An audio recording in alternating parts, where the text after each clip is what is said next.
സിനിമകൾക്കകത്ത് മാത്രമല്ല യഥാർത്ഥ രാഷ്ട്രീയത്തിലും ഉണ്ടായിരുന്ന ഒരു കാര്യമായിരുന്നു പിള്ളേരുടെ മൂക്ക് ചീറ്റി കൊടുക്കുക, തുടയ്ക്കുക ഒക്കെ ചെയ്യുക, എന്നിട്ട് കൈ ഡെറ്റോളിട്ട് കഴുകുക. അല്ല, അതാ ഞാൻ പറഞ്ഞത്. ഇത് മൊത്തത്തിൽ അതായത് പിന്നെ ഈ വെടക്കാക്കി തനിക്കാക്കുന്ന രീതിയിലേക്കാണ് കേസ് ഇതിനകത്ത് പോകുന്നത് എന്നുള്ള കാര്യത്തിൽ സംശയമില്ല. ഇതൊരുമാതിരി ചീപ്പായി പുള്ളിയെ ഒന്നിനും കൊള്ളാത്ത ഒരാളാണെന്നുള്ളത് മെല്ലെ മെല്ലെ ബോധ്യപ്പെടുത്തി എടുക്കുകയും ചെയ്യുന്നൊരു പണി കേസ് ചെയ്യുന്നുണ്ടോ എന്നുള്ള സംശയം എനിക്ക്. പ്രിയങ്കയുടെ ചോയ്സുകളൊന്നും തെറ്റിയിട്ടില്ല, ഒരു ചോയ്സ് തെറ്റിയെന്ന് എനിക്ക് തോന്നുന്നത്. അത് റോബർട്ട് വദ്രയുടെ കാര്യത്തിൽ തെറ്റി എന്ന് എനിക്ക് തോന്നുന്നു. ഇവിടെ ഇപ്പോൾ രാഹുൽ ഗാന്ധി ഒരു ട്രോൾ മെറ്റീരിയലാക്കി മെല്ലെ മാറ്റി നിങ്ങൾ ഏബിളല്ല, കാപ്പബിൾ അല്ല എന്ന് പൊതുവിൽ കോൺഗ്രസ്സുകാർക്കിടയിൽ തന്നെ അഭിപ്രായ രൂപീകരണം നടത്തുകയും അതോടുകൂടിയിട്ട് പ്രിയങ്ക ചിത്രത്തിലേക്ക് വരികയും ബാക്ക് സീറ്റ് ഡ്രൈവിംഗ് റോബർട്ട് വദ്രയ്ക്ക് നടത്തുകയും പുള്ളിക്ക് കച്ചവട താല്പര്യം മാത്രമേ ഉള്ളൂ. CM കാൻഡിഡേറ്റായിട്ട് സ്വയം അവരോധിക്കാനുള്ള വളരെ തന്ത്രപരമായിട്ടുള്ള നീക്കം. ഇവിടെ എന്തെങ്കിലും പ്രശ്നം ഉണ്ടാകുമ്പോൾ അതിനകത്തൊന്നും ഒരക്ഷരം പറയത്തില്ല, പറയാൻ പറ്റത്തില്ല. കേസി ടാർഗറ്റ് ചെയ്ത് കേസി അച്ചീവ് ചെയ്യാൻ വേണ്ടിയിട്ട് എടുത്തിട്ടുള്ള വഴികൾ എന്തൊക്കെയാണെന്നതിനെക്കുറിച്ച് കൃത്യമായ ധാരണ പലർക്കും ഉണ്ട്. എല്ലാം ട്രാപ്പ് വരെ ഒരുക്കാൻ തയ്യാറാണ്. കേസിക്ക് അച്ചീവ് ചെയ്യേണ്ട എന്താണോ അത് അച്ചീവ് ചെയ്യും. റോബർട്ട് വധേരയുടെ ലക്ഷ്യം എന്താണോ നടപ്പിലാക്കി കൊടുക്കുക. രണ്ടും കൂടെ നടപ്പിലാക്കി കൊടുക്കുന്നൊരു പണി ചെയ്യുന്നുണ്ടോ എന്നുള്ള കാര്യത്തിനകത്ത് വളരെ അതാ പറഞ്ഞത്. AP അനിൽകുമാറിനോടും നസറുള്ളയ്ക്കും ഒക്കെ ബോധ്യമുള്ള കാര്യമാണ്. അത് വളരെ കൃത്യമായിട്ട് തന്നെയാണ് പറയുന്നത്. രാജൻഭായ് നമസ്കാരം. നമസ്കാരം. രാജൻഭായ്, നമ്മൾ ഈ പാപ്പിയപ്പച്ച എന്നുള്ള സിനിമയ്ക്കകത്ത് ഈ ദിലീപും ഇന്നസെൻറ്റും കൂടെ കാട്ടിക്കൂട്ടുന്ന കുറേ കോപ്രായങ്ങളുണ്ട്. പഞ്ചായത്ത് ഇലക്ഷന് നിൽക്കുന്ന സമയത്ത് ഈ ആളുകൾക്ക് ഒരു മുണ്ട് കൊടുക്കുക, അതിനുശേഷം ആ മുണ്ട് തന്നെ തിരിച്ച് വാങ്ങിയിട്ട് വീണ്ടും അടുത്തയാൾക്ക് കൊടുക്കുക, അങ്ങനെയുള്ള അഭ്യാസങ്ങളൊക്കെ നമ്മൾ ഒരുപാട് കണ്ടിട്ടുണ്ട്. പിന്നെ ഭൂമിയിലെ രാജാക്കന്മാർക്കകത്ത് നമ്മൾ കണ്ടിട്ടുണ്ട്. ഒരു മറിയിച്ചേടത്തിയുടെ വീടിനകത്തേക്ക് പോയിട്ട് മോഹൻലാൽ കപ്പയും ചാളക്കറിയും എടുത്തിട്ട് ആ മീനെടുത്ത് ഇങ്ങനെ കാണിക്കും, നമ്മൾ കണ്ടിട്ടുണ്ട്. ഏകദേശം അതിനോടൊക്കെ സാമ്യം തോന്നത്തക്ക രീതിയിൽ ശ്രീ KC വേണുഗോപാൽ, AICCയുടെ ദേശീയ ജനറൽ സെക്രട്ടറി, സംഘടനാ ചുമതലയുള്ള ആൾ, കഴിഞ്ഞ ദിവസം ഒരു കോപ്രായം കാട്ടിക്കൂട്ടിയിട്ടുണ്ട്. എന്താണ് അതിനെക്കുറിച്ച് പറയാനുള്ളത്? ആ സിനിമയ്ക്കകത്ത് അത്രയേ ഉള്ളൂ. കോൺഗ്രസ്സുകാരാണെന്നുണ്ടെങ്കിൽ പൊതുവെ മുണ്ട് പറിക്കുന്നതിലാണ് അവർക്ക് ഏറ്റവും ഇഷ്ടമുള്ളത്. രണ്ടാമത്തെ കാര്യം, ഒരു മുണ്ട് കൊടുത്ത് അത് തന്നെ അടുത്ത ആൾ കൊടുക്കുന്നു എന്ന് പറയുന്നത് ഈ സാധാരണഗതിയിൽ ഹാരാർപ്പണമൊക്കെ സ്വീകരണ കേന്ദ്രങ്ങളിൽ നടക്കുമ്പോൾ അങ്ങനെ പരിപാടി ഉണ്ടായിരുന്നു ഇടക്കാലത്ത്. ഇപ്പോൾ പിന്നെ അതിനൊന്നും പിന്നെ വിലയില്ല. പണ്ട് ഇപ്പോൾ CPM-ലൊക്കെ ആകുമ്പോൾ ഞാനുണ്ടാകുന്ന കാലത്ത് നമ്മൾ റിബണായിരിക്കും, ചുമന്ന റിബണായിരിക്കും. അതാണെന്നുണ്ടെങ്കിൽ കുറച്ചെണ്ണം കൂടുതലുണ്ടാവും. അതെല്ലാം മാലയാണെന്നുണ്ടെങ്കിൽ അത് പിന്നെയും പാസ് ചെയ്ത് ഇപ്പുറത്തെ അടുത്ത ആളെ കൊണ്ട് പിന്നെ അത് കൊടുപ്പിക്കും. കാരണം എന്താ വെച്ചാൽ ഈ സംഘാടകർക്ക് പൈസ വേണ്ടേ. പിന്നെ ഈ മീൻകറി കൂട്ടുന്നത് മാത്രമൊന്നുമല്ല, ഒരു കാലത്ത് സിനിമകൾക്കകത്ത് മാത്രമല്ല യഥാർത്ഥ രാഷ്ട്രീയത്തിലും ഉണ്ടായിരുന്ന ഒരു കാര്യമായിരുന്നു പിള്ളേരുടെ മൂക്ക് ചീറ്റി കൊടുക്കുക, തുടയ്ക്കുക ഒക്കെ ചെയ്യുക, എന്നിട്ട് കൈ ഡെറ്റോളിട്ട് കഴുകുക ഒക്കെ ചെയ്യുന്നത്. ഇപ്പോൾ എന്താ വെച്ചാൽ അത്തരം രോഗങ്ങളൊന്നും പൊതുവെ അങ്ങനെ വ്യാപകമായിട്ട് എത്താത്തതുകൊണ്ട് അതിനൊക്കെ ഉള്ളവർക്ക് പരിമിതികളുണ്ട്. ഇപ്പോൾ KC വേണുഗോപാൽ പിന്നെ തൊഴിലുറപ്പ് പദ്ധതിയിലുള്ള ജോലിയെടുക്കുന്ന സ്ത്രീകളുടെ കൂടെ ഇരുന്ന് ഭക്ഷണം കഴിക്കുന്നു, ഞങ്ങൾ അധികാരത്തിൽ വന്ന തൊഴിലുറപ്പ് പദ്ധതിക്കുള്ള വേതനം കൂട്ടുമെന്ന് പറയുന്നു എന്നൊക്കെ പറയുന്നു. ദേശീയ തൊഴിലുറപ്പ് പദ്ധതിയുമായി, ഗ്രാമീണ തൊഴിലുറപ്പ് പദ്ധതിയുമായി ബന്ധപ്പെട്ട വേതന പരിഷ്കരണം ആവശ്യമുണ്ടെങ്കിൽ ദേശീയ തലത്തിൽ സമരം നടത്തേണ്ട ഉത്തരവാദിത്വമുള്ള ദേശീയ പാർട്ടിയായ പ്രതിപക്ഷ നേതൃസ്ഥാനം ഔദ്യോഗികമായി രാഹുൽ ഗാന്ധിക്കുള്ള പാർട്ടിയുടെ അഖിലേന്ത്യാ ജനറൽ സെക്രട്ടറി എന്ന സുപ്രധാനമായ രണ്ടാമത്തെ സംഘടനാപരമായ പദവി. മല്ലികാർജ്ജുൻ ഖാർഗെ കഴിഞ്ഞാൽ നെക്സ്റ്റ്, അതിന് ശേഷമേ ഉള്ളൂ രാഹുൽ ഗാന്ധി ഉൾപ്പെടെ പാർട്ടിക്കകത്ത്.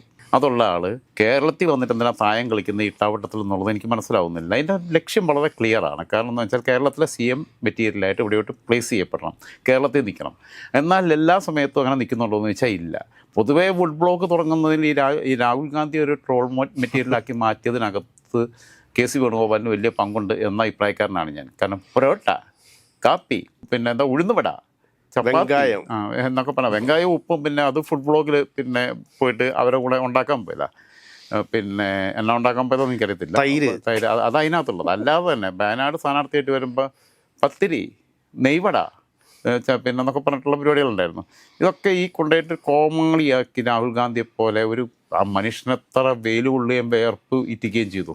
ഒന്നല്ലെങ്കിൽ ഈ കാശ്മീർ കന്യാകുമാരി തൊട്ട് കാശ്മീർ വരെ നടന്നതാണ് സത്യത്തിൽ. കാരണം ഇടയ്ക്ക് പുള്ളിക്ക് ഒരു മൂഡ് സ്വിംഗ് ഉണ്ട്, അതിന് യാഥാർത്ഥ്യമാണ്. മൂഡ് സ്വിംഗ് എന്ന് പറഞ്ഞാൽ എടുക്കുന്ന പണിക്ക് റിസൾട്ട് ഉണ്ടാവുന്നില്ല. കൂടെയുള്ള കുറേ ഇങ്ങനത്തെ കുറേ സാധനങ്ങളാണ്. പുള്ളിയെ ട്രോൾ മെറ്റീരിയലായിട്ട് വെക്കുകയും പുള്ളിയെ ഒന്നിനും കൊള്ളാത്ത ഒരാളാണെന്നുള്ളത് മെല്ലെ മെല്ലെ ബോധ്യപ്പെടുത്തി എടുക്കുകയും ചെയ്യുന്നൊരു പണി കേസ് ചെയ്യുന്നുണ്ടോ എന്നുള്ള സംശയം എനിക്കുണ്ട്. അതിന് പിന്നിൽ റോബർട്ട് വാദ്രയ്ക്ക് ചില ഉദ്ദേശങ്ങളുണ്ട്.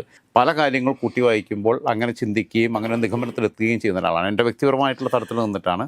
വേറെ ഉദ്ദേശിക്കുന്നത് മറ്റേ രാഹുൽ ഗാന്ധിക്ക് പകരമായിട്ട് പ്രിയങ്ക ഗാന്ധിയെ പ്ലേസ് ചെയ്യാന്നുള്ളത്, അതിനുള്ള പടിപടിയായിട്ടുള്ളൊരു നീക്കത്തിൻ്റെ ഭാഗമായിട്ട് പ്രത്യേകിച്ചും ഇതിൽ നിന്നൊക്കെ പിന്നെ ഒഴിഞ്ഞു മാറി ചിലപ്പം അങ്ങനെ പിന്നെ അന്തർമുഖനായി ഒഴിഞ്ഞു മാറി നിൽക്കാൻ താല്പര്യപ്പെടുന്ന രാഹുൽ ഗാന്ധിയും വളരെ വൈബ്രൻ്റ് ആയിട്ട് നിൽക്കുന്ന പ്രിയങ്ക വളരെ ടാലൻറ്റഡാണ്, വളരെ ബ്രില്യൻ്റാണ്, പിന്നെ കഴിവുണ്ടൊക്കെ ഉണ്ട്.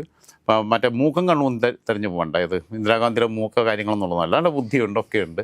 പ്രിയങ്കയുടെ ചോയ്സുകളൊന്നും തെറ്റിയിട്ടില്ല, ഒരു ചോയ്സ് തെറ്റിയെന്ന് എനിക്ക് തോന്നുന്നത്. അത് റോബർട്ട് വാദ്രയുടെ കാര്യത്തിൽ തെറ്റി എന്ന് എനിക്ക് തോന്നുന്നു. പ്രിയങ്കയും രാഹുലും ഒക്കെ വളർന്നു വന്നതെന്ന് പറഞ്ഞാൽ രാജീവ് ഗാന്ധി എന്തൊക്കെ പറഞ്ഞാലും വളരെ നല്ലൊരു പാരൻറ്റിങ് ആയിരുന്നു സോണിയയും രാജീവ് ഗാന്ധിയും. ഒരിക്കലും ഒരു പ്രധാനമന്ത്രിയുടെ കൊച്ചുമക്കളെന്നുള്ള രീതിയിലോ പ്രധാനമന്ത്രിയുടെ മക്കളെന്നുള്ള രീതിയിലല്ല അവർ വളർന്നത്. അവരെ അവരുടേതായ വഴിക്കും കാര്യങ്ങൾക്കും ഒക്കെ അതിൻ്റെതായ റെസ്ട്രിക്ഷൻസ് ഉണ്ടായിരുന്നു. എന്നാൽ തന്നെ വളരെ രണ്ടുപേരും ഡെഡിക്കേറ്റഡായിരുന്നു, രണ്ടുപേരും സോഷ്യൽ കമ്മിറ്റഡായിരുന്നു. പക്ഷേ പ്രിയങ്കയ്ക്ക് ചെറിയ മാറ്റങ്ങൾ തുടക്കത്തിലേ സ്മെല്ല് ചെയ്തിരുന്നു. കാരണം രാജീവ് ഗാന്ധി മരിക്കുമ്പോൾ നമ്മളൊന്ന് 9ാം ക്ലാസ്സിൽ പഠിക്കുന്ന സമയമൊക്കെയാണ്. ആ സമയത്ത് 91 രാജീവ് ഗാന്ധി പെരുമ്പത്തൂരിൽ മരണപ്പെട്ടതിന് ശേഷം അദ്ദേഹത്തിൻ്റെ ഫ്യൂണറൽ ഫംഗ്ഷനകത്ത് പ്രിയങ്ക ഗാന്ധി പലതവണ വേഷം മാറി വന്നു. രാഹുലിന് അന്ന് 29 വയസ്സും പ്രിയങ്കയ്ക്ക് അന്ന് 19 വയസ്സും, അതോ 19ഉം 17ഉം അങ്ങനെ എന്തോ ആണ്. വളരെ ചെറുപ്രായത്തിൽ അച്ഛൻ മരണപ്പെട്ട് കിടക്കുമ്പോഴും ആ ഡ്രസ് സെൻസും പിന്നെ വളരെ ബ്യൂട്ടി കോൺഷ്യസും ആയിരുന്നു പ്രിയങ്ക എന്നുള്ളതിനകത്തെ ഒരു ചെറിയ കുഴപ്പമുണ്ട്. 1-2 പ്രാവശ്യമൊക്കെ ചിലപ്പോൾ നമ്മൾ അത്രയും നേരം ഇരിക്കുമ്പോൾ ഡ്രസ്സ് മാറുകയും കുളിക്കുകയൊക്കെ ചെയ്യും, സ്വാഭാവികമായിരിക്കും. പക്ഷേ ചിന്നിച്ചെറിയ അപ്രതീക്ഷിതമായൊരു സമയത്ത്, പ്രായമായിട്ട് മരിച്ചതല്ല, അപ്രതീക്ഷിതമായിട്ടുള്ള പിന്നെ ഒരു സമയത്ത് അതിദാരുണമായ മരണത്തിനിരയായ പിതാവിൻ്റെ ശരീരത്തിന് അരികെ നിൽക്കുമ്പം അന്നൊരു വലിയ വാർത്തയായിരുന്നു ആ സമയത്ത്. എനിക്ക് കൃത്യമായിട്ട് എൻ്റെ ഓർമ്മയില്ല, എന്തായാലും സംഭവ ഫാക്റ്റാണ്. പലതവണ വസ്ത്രം മാറി മാറി വന്നിരിക്കുന്ന പ്രിയങ്കയുടെ മാനസികാവസ്ഥയെക്കുറിച്ചിട്ടുള്ള അപഗ്രഥനം നടത്തേണ്ടതുണ്ട്. അതിപ്പോൾ നമ്മുടെ ടോപ്പിക്കുമായിട്ട് ബന്ധപ്പെട്ടതല്ല. എന്തായിരുന്നാലും റോബർട്ട് വധേരയുമായിട്ട് ചേർന്നതിന് ശേഷം പ്രിയങ്കയ്ക്ക് വലിയ ചേഞ്ച് ഉണ്ട്. ഇവിടെ ഇപ്പോൾ രാഹുൽ ഗാന്ധി ഒരു ട്രോൾ മെറ്റീരിയലാക്കി മെല്ലെ മാറ്റി നിങ്ങൾ ഏബിളല്ല, കാപ്പബിളല്ല എന്ന് പൊതുവിൽ കോൺഗ്രസ്സുകാർക്കിടയിൽ തന്നെ അഭിപ്രായ രൂപീകരണം നടത്തുകയും അതോടുകൂടിയിട്ട് പ്രിയങ്ക ചിത്രത്തിലേക്ക് വരികയും ബാക്ക് സീറ്റ് ഡ്രൈവിംഗ് റോബർട്ട് വധേരയ്ക്ക് നടത്തുകയും പുള്ളിക്ക് കച്ചവട താല്പര്യം മാത്രമേ ഉള്ളൂ.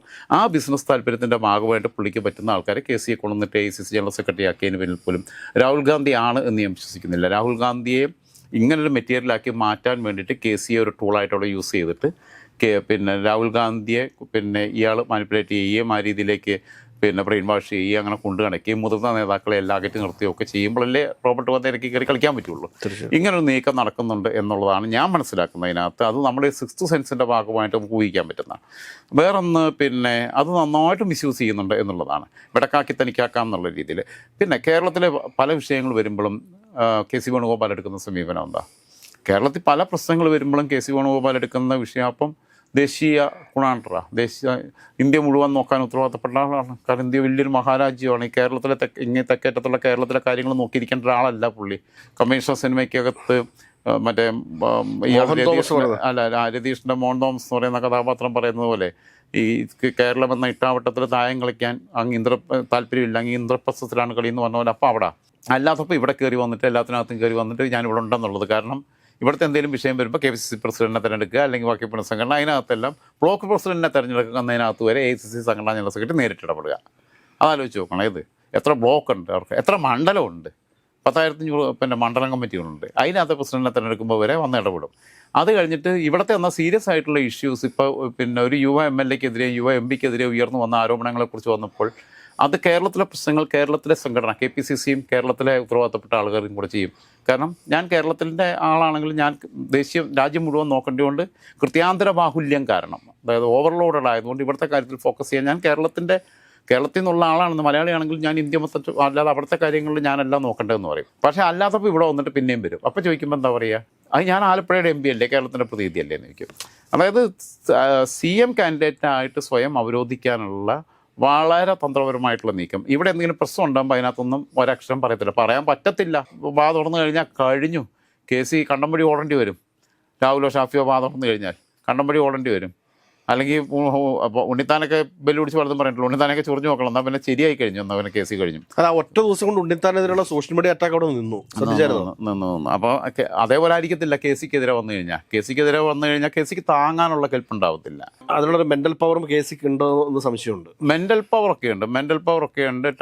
KC ടാർഗറ്റ് ചെയ്ത എയിം നടപ്പിലാക്കും എന്നത് സോളാറിലെ കക്ഷിയുമായിട്ട് ബന്ധപ്പെട്ട വിഷയത്തിനകത്ത് ഒന്ന് ആലോചിച്ചാൽ മതി, അന്വേഷിച്ചാൽ മതി. AP അനിൽകുമാറിൻ്റെ സ്റ്റാഫിലുണ്ടായിരുന്ന നസറുള്ളയ്ക്ക് കൃത്യമായിട്ട് അറിയാവുന്ന കാര്യമാണ്. KC ടാർഗറ്റ് ചെയ്ത് KC അച്ചീവ് ചെയ്യാൻ വേണ്ടിയിട്ട് എടുത്തിട്ടുള്ള വഴികൾ എന്തൊക്കെയാണ് എന്നതിനെക്കുറിച്ച് കൃത്യമായ ധാരണ പലർക്കും ഉണ്ട്. എല്ലാം ട്രാപ്പ് വരെ ഒരുക്കാൻ തയ്യാറാണ്. അപ്പോൾ അതുകൊണ്ട് ഞാൻ പറഞ്ഞത് രാഹുൽ ഗാന്ധിയെ ട്രാപ്പിൽപ്പെടുത്തിയിട്ടുണ്ടോ, അപ്പോൾ മെല്ലെ മെല്ലെ കൊണ്ടുപോയിട്ട്, അത് ട്രാപ്പ് എന്ന് പറഞ്ഞാൽ അങ്ങനത്തെ ട്രാപ്പല്ല, അല്ലാതെ കൊണ്ടുപോയിട്ട് ഓരോ കെണി കൊണ്ടുപോയി ചാടിക്കുന്നുണ്ടോ എന്നുള്ളത്. കേസിക്ക് അച്ചീവ് ചെയ്യേണ്ടത് എന്താണോ അത് അച്ചീവ് ചെയ്യും. റോബർട്ട് വധേരയുടെ ലക്ഷ്യം എന്താണോ നടപ്പിലാക്കി കൊടുക്കുക, രണ്ടും കൂടെ നടപ്പിലാക്കി കൊടുക്കുന്നൊരു പണി ചെയ്യുന്നുണ്ടോ എന്നുള്ള കാര്യത്തിനകത്ത് വളരെ, അതാ ഞാൻ പറഞ്ഞത്, AP അനിൽകുമാറിനോടും നസറുള്ളയ്ക്കും ഒക്കെ ബോധ്യമുള്ള കാര്യമാണ്. അത് വളരെ കൃത്യമായിട്ട് തന്നെയാണ് പറയുന്നത്. അപ്പോൾ എന്തായിരുന്നാലും പിന്നെ ഇദ്ദേഹം ഇപ്പോൾ ദേശീയ തൊഴിലുറപ്പ് പദ്ധതി അങ്ങനെയാണെന്നുണ്ടെങ്കിൽ ഇത് കേരളത്തിലെ മാത്രം പദ്ധതിയാണല്ലോ. അപ്പം അതിൻ്റെ പേര് മാറ്റിയൊക്കെ എന്തൊക്കെ വിഷയം ഉണ്ട്, മഹാത്മാഗാന്ധി VBG റാം പദ്ധതി. ഓക്കെ. അപ്പം ഞാൻ പറയുന്നത് ദേശീയ തൊഴിലുറപ്പ് പദ്ധതി എന്ന് പറയുന്നത് അങ്ങനെയാണെങ്കിൽ നാഷണലായിട്ട് അതിനൊരു വിസിബിലിറ്റി കിട്ടണമെന്നുണ്ടെങ്കിൽ, ഇതൊരു വിഷയമായിട്ട് കത്തിക്കണം എന്നുണ്ടെങ്കിൽ, ഇയാൾ വല്ല ബീഹാറിലോ ഉത്തർപ്രദേശിലോ ഒക്കെ പോയിട്ട് അവിടെയുള്ള ചേരികളിൽ പോയിട്ട് അവിടെയും തൊഴിലാളികളുണ്ടല്ലോ. അല്ല, അല്ലെങ്കിൽ ഡൽഹിയിലെ ജന്തർ മന്ദറിലൊക്കെ പോയിട്ടിരിക്കുന്നത്. അവിടെ തൊഴിലാളികളുണ്ടല്ലോ, അവിടെയുള്ള തൊഴിലാളികൾ കൂടെ ഒന്നിരിക്കട്ടെ. അപ്പം നാഷണൽ മീഡിയയിലെല്ലാം വരും, പത്രങ്ങളിലൊക്കെ വരും, ദ ഹിന്ദുവിലും ടൈംസ് ഓഫ് ഇന്ത്യയിലും ബാക്കിയുള്ളതിനകത്തും ഒക്കെ വരും, ദേശീയ ചാനലുകൾ ഒപ്പിയെടുക്കും ഒക്കെ ചെയ്യും. AICCയുടെ സംഘടനാ ചുമതലയുള്ള ജനറൽ സെക്രട്ടറി അല്ലേ.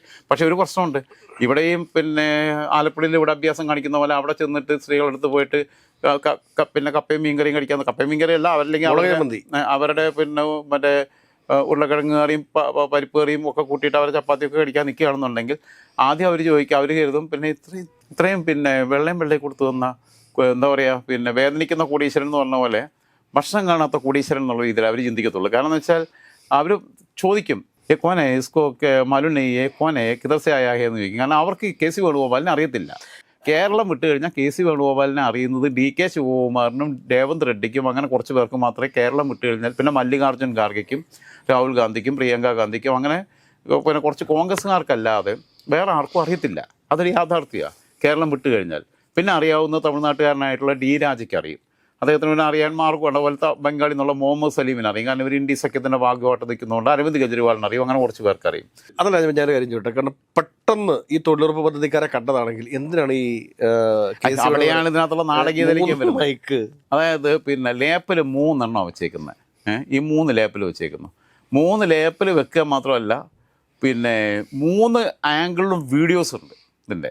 അത് മാത്രമല്ല, എനിക്കിത് കണ്ടിട്ട് ചിരി വന്നിരിക്കുന്നു. ലേപ്പിൽ പോക്കറ്റ് നിറച്ച് ലേപ്പിലാണ് യാദൃശ്ചികമായി പോകുന്ന കോയിൻസിഡൻ്റലി സംഭവിച്ചൊരു കാര്യത്തിനകത്തുനിന്നേ നമ്മൾ ഉപയോഗിച്ച മാതിരി ഇങ്ങനത്തെ ലേപ്പിൽ ഉപയോഗിക്കുകയാണെങ്കിൽ പോലും അത്ര അറിയത്തില്ല, ബട്ടൺ ആയിട്ട് അവിടെ കിടന്നോളും. ഇത് മറ്റേ പുത്തുന്ന പിന്നെ ലേപ്പിൽ നമ്മളെ ഹൈലൈറ്ററിൻ്റെ മാതിരി സൈസുള്ള ഇത്രയും പോകുന്ന ലേപ്പിൽ എടുത്തിട്ട് അത് പോക്കറ്റിൽ കൂടെ എല്ലാം പിൻ ചെയ്ത് വെച്ചിട്ടുള്ള ഫോട്ടോയാണ്. അത് പ്രേക്ഷകരെ ഒന്ന് കാണിച്ചു കൊടുത്തേക്കാം. അപ്പം ഈ ലേപ്പിലിട്ട് 3-4 കുത്തിയിട്ട് അതിൻ്റെ അടിയിലിരിക്കുന്ന കാണണം. കസേരയിൽ നിന്നിറങ്ങാത്ത ഭരണാധികാരികൾ ഇതൊന്ന് കണ്ടുപഠിക്കണം. ഇതൊരു PR വർക്കിൻ്റെ ഭാഗമായിട്ട് അത് PR വർക്ക് കൃത്യമായിട്ട് ചെയ്യാൻ അറിയാത്തവരെ കൊണ്ട് ചെയ്യിപ്പിച്ചെന്നുള്ളതാണ്. ഈ 3 ലേപ്പലിൻ്റെ ആവശ്യമില്ല. ഇപ്പുള്ളി ഇപ്പം 3 പിന്നെ ടീമിനെയും കൊണ്ട് PR വർക്ക് നടത്തിപ്പിക്കാൻ വേണ്ടി കൊണ്ടേതായിരിക്കും, പൈസയും കൊടുത്തിട്ട് അവരെ കൊണ്ടെടുത്തിട്ട്. ഒറ്റ ലേപ്പലിനകത്ത് 3 ആംഗിളിൽ വീഡിയോ എടുക്കുമ്പോഴും ലേപ്പിൽ 1 മതി. ഒന്നിനകത്തെ സൗണ്ട് ട്രാക്ക് എടുത്തിട്ട് മറ്റേനകത്തിട്ടാൽ ബാക്കിയുള്ളവർക്കൊക്കെ അത് തന്നെ ചെയ്താൽ മതി. വിഷ്വൽസ് മാത്രം വ്യത്യസ്തം, സൗണ്ട് ട്രാക്ക് സെയിം എടുത്താൽ മതി. അതുപോലും ടെക്നിക്കൽ സൈഡ് പോലും നമ്മളാരും ടെക്നിക്കൽ സൈഡ് പോളിടെക്നിക്കലും പോയിട്ട് കുന്തം പഠിച്ചിട്ടില്ല. മറ്റേ ഇത് പിന്നെ സിനിമയ്ക്കകത്ത് മോഹൻലാൽ പറഞ്ഞ പോലെ ഗരാട്ടെ ഒരു പിന്നെ കോമ്പറ്റീഷൻ ആയിട്ടില്ലാത്തതുകൊണ്ട് ഞാൻ പഠിച്ചിട്ടില്ല. നമ്മളും ഇത് പോയി പഠിച്ചില്ല. പക്ഷേ എന്നാലും കോമൺ സെൻസ് എന്ന് പറയുന്ന സാധനം വേണം. അതുപോലും ഇല്ലാത്ത ടെക്നിക്കൽ ടീമിനെയാണ് ഞാൻ പറയുന്നത്. KC ഇത് കാണുന്നുണ്ടെങ്കിൽ KC അത്തരം കാര്യങ്ങൾ വരുമ്പോൾ ഞങ്ങളെ സമീപിക്കുക. നമ്മളെ അതിന് വേണ്ടിയിട്ടുള്ള അതിനുള്ള വാടക തന്നാൽ മതി. അതിനുള്ള ആൾക്കാരുടെ മാൻ പവറും പിന്നെ ബാക്കിയുള്ളതെല്ലാം നമ്മൾ സപ്ലൈ ചെയ്യുക. എക്യുപ്മെൻറ്റ്സ് ഞങ്ങൾ തരാം. ആ കാര്യങ്ങൾ നിങ്ങൾ ഈ ചെയ്തതിനേക്കാളും ഭംഗിയായിട്ട് ആൾക്കാരെ കൊണ്ട് നിങ്ങൾക്ക് പിന്നെ ആൾക്കാരുടെ മുമ്പിൽ നിങ്ങളെ ഒരു കോമാളി കഥാപാത്രമായിട്ടോ പരിഹാസ്യ കഥാപാത്രമായിട്ടോ ആക്കി മാറ്റാത്ത രീതിയിൽ ഭംഗിയായിട്ട് അത്യാവശ്യം ചാർജ് ചെയ്യേണ്ടി വരും. നമ്മളത് ചെയ്യും, ഡീൽ ചെയ്യാം. ഇതിനേക്കാളൊക്കെ വൃത്തിയായിട്ടുള്ള സ്ക്രിപ്റ്റും തരാം. ഇതിങ്ങനൊന്നും അല്ലാതെ. അപ്പോൾ എന്തായിരുന്നാലും KCയുടെ ഞാൻ പറഞ്ഞല്ലോ അങ്ങനെയുള്ള വിഷയങ്ങൾക്കകത്ത് പുള്ളി പിന്നെ വല്ലാതെ ചില സ്ഥലത്ത് സ്കിപ്പ് ചെയ്യുന്നു. അപ്പോൾ എനിക്ക് അവിടുത്തെ JCC ആണ് കേരളത്തിലെ കാര്യം. അവിടെ കേരളത്തിൽ തീരുമാനമെടുക്കും, ഒരു ചർച്ച ചെയ്ത് തീരുമാനമെടുക്കുമെന്ന് പറയും. എന്നാൽ ആവശ്യമില്ലാതെ ഇവിടെ പിന്നെ എന്തെങ്കിലും കാര്യങ്ങളുണ്ടെന്നുണ്ടെങ്കിൽ പിന്നെ എന്താ പറയുന്നത്, പാലക്കാട് ജില്ലയിലെ അട്ടപ്പാടിയിലെ പിന്നെ നല്ല സിംഹയിലെ ഏതെങ്കിലും ഗൗണ്ടറുടെ വീടിനടുത്ത് ഈച്ച കത്ത് കഴിഞ്ഞാൽ അപ്പോൾ അവിടെ പോയിട്ട് സന്ദർശിക്കും. അപ്പോൾ അത് കേരളത്തിൽ ചില കാര്യങ്ങൾക്കകത്തുള്ളൂ. ഇവിടുന്ന് കേരളത്തിലെ വലിയ തീവ്രമായൊരു വിഷയം വന്നു കഴിഞ്ഞാൽ അതിനകത്ത് പ്രതികരിക്കത്തില്ല. കോൺഗ്രസിൻ്റെ പുനഃസംഘടന വരുമ്പോൾ അവിടെ ഇരുന്ന് ഓപ്പറേറ്റ് ചെയ്യും. ഇവിടെ ആരൊക്കെ ഇതൊക്കെ ആവണം എന്നുള്ളത് തീരുമാനിക്കും. പുള്ളി പിക്ചറിലുണ്ടോ എന്ന് ചോദിച്ചാൽ ഇല്ല. എൻ്റെ പൊന്നു രാജൻഭായ്, കഴിഞ്ഞ ദിവസം ഈ വയനാട്ടിൽ ഒരാളെ പുലിയുടെ ആക്രമണത്തിൽ മരിച്ചിട്ടുണ്ട്. ആ ആളുടെ വീട്ടിലേക്കൊന്ന് പോകാൻ വേണ്ടിയിട്ട് പോലും തയ്യാറായിട്ടില്ല. ഒന്ന് അവസ്ഥ ആലോചിച്ച് നോക്കി. പ്രിയങ്ക ഗാന്ധിയുടെ മണ്ഡലമാണത്. അല്ല അതാ ഞാൻ പറഞ്ഞത്, ഇത് മൊത്തത്തിൽ അതായത് പിന്നെ ഈ വെടക്കാക്കി തനിക്കാക്കുന്ന രീതിയിലേക്കാണ് കേസ് ഇതിനകത്ത് പോകുന്നത് എന്നുള്ള കാര്യത്തിൽ സംശയമില്ല. ഇതൊരുമാതിരി ചീപ്പായിപ്പോയി. അതായത് എല്ലാവരും PR വർക്കൊക്കെ എടുക്കും, വളരെ ഒരു നിലവാരവുമില്ലാത്ത, അതായത് ഒരു DCC സെക്രട്ടറി, അത് ഇദ്ദേഹം ഞാൻ പറഞ്ഞിട്ടുണ്ട്, ഞാൻ മുമ്പൊരിക്കൽ പറഞ്ഞു, ജോൺ ബ്രിട്ടാസ് ഇദ്ദേഹത്തെ പഠിക്കുന്ന ക്യാമ്പസിൽ വെച്ചിട്ട് ഒന്ന് തള്ളിയത് കൊണ്ട്, കോളറിന് പിടിച്ചൊരു തള്ളി SFIയും KSU ആയിട്ട് നിൽക്കുമ്പോൾ കോളറിന് പിടിച്ചതിനും തള്ളിയതിനും ജോൺ ബ്രിട്ടാസിനോട് നന്ദി പറയണം. ആ തള്ളു തള്ളിയിട്ടില്ലായിരുന്നെങ്കിൽ KC വേണുഗോപാൽ എന്ന് പറയുന്നത് നേതാവ് വരത്തില്ല. മാക്സിമം പോയാൽ DCC സെക്രട്ടറി ഒക്കെ ആയി വരും. ഇപ്പം അത്രയേ ഉണ്ടായിരുന്നുള്ളൂ. ഈ തള്ളു വാർത്തയാവുകയും അങ്ങനെ അക്രമത്തിനിരയായി എന്ന രീതിയിൽ വരികയും കരുണാകരൻ്റെ ശ്രദ്ധയിൽപ്പെടുകയും പിന്നെ കരുണാകരന് അന്ന് പിന്നെ എന്താണെന്ന് വെച്ചാൽ വീട്ടിൽ കറിക്കരിയാൻ പോയി നിൽക്കുകയും പാത്രം കഴുകാനൊക്കെ പോയി നിൽക്കുക. അന്ന് വാഷിംഗ് മെഷീനൊന്നും ഇല്ലാത്ത കാലത്ത് തുണി അലക്കിപ്പിച്ച് കാണും ചിലപ്പം. പിന്നെ കല്യാണക്കുട്ടി അമ്മ പണിയായിട്ടും പറഞ്ഞില്ല, മോനെ ഇതൊന്ന് കഴുകി, മോനെ ആ ഒന്ന് കഴുകിക്കുക, ലുങ്കി ഒന്ന് കഴുകിക്കുക, ബെഡ്ഷീറ്റ് ഒന്ന് കഴുകിക്കാനൊക്കെ പറഞ്ഞാൽ ഒക്കെ ചെയ്ത് കൊടുത്തിട്ട് അങ്ങനെ വന്ന നേതാവാണ്. അതിനപ്പുറത്തേക്കൊന്നും ഒന്നുമല്ല. പക്ഷേ കുറച്ചൊരു അവനവൻ്റെ ബുദ്ധി വേണ്ട. ഇത്ര പോലും വിവേചനശേഷി ഇല്ലാത്ത, വിവേകമില്ലാത്ത ആളുകളൊക്കെ കേരളത്തിൽ മന്ത്രിയായാലൊക്കെ നമുക്ക് സഹിക്കാം. പക്ഷേ കേരളത്തിൻ്റെ മുഖ്യമന്ത്രിയായിട്ടൊക്കെ വരിക എന്ന് പറഞ്ഞു കഴിഞ്ഞാൽ എന്തായിരിക്കും അവസ്ഥ? കേരളത്തിലുള്ള ആരൊക്കെ മുഖ്യമന്ത്രി കസേരയിൽ ഇരുന്നിട്ടുള്ളത്? EMS നമ്പൂതിരിപ്പാട് തൊട്ട് നോക്കിക്കഴിഞ്ഞാൽ പിന്നെ R Shankar, CH Muhammad Koya, C Achutha Menon, K Karunakaran, EK Nayanar, AK Antony, Oommen Chandy, VS Achuthanandan തൊട്ട് പിണറായി വിജയൻ വരെയുള്ളവർ ഇരിക്കുന്നിടത്ത് അവരോട് രാഷ്ട്രീയമായ പല കാര്യങ്ങളും നമുക്ക് അഭിപ്രായ വ്യത്യാസം ഉണ്ടാകുമ്പോൾ തന്നെ ഒരു നിലവാരം സൂക്ഷിക്കുന്നുണ്ട്. തീർച്ചയായിട്ടും തറ ആവുന്നതിന് എനിക്ക് കുഴപ്പമില്ല. പക്ഷേ പ്രിയപ്പെട്ട KC ഇങ്ങനെ കൂതറയാവരുതെന്ന് മാത്രമാണ് പറയാനുള്ളത്.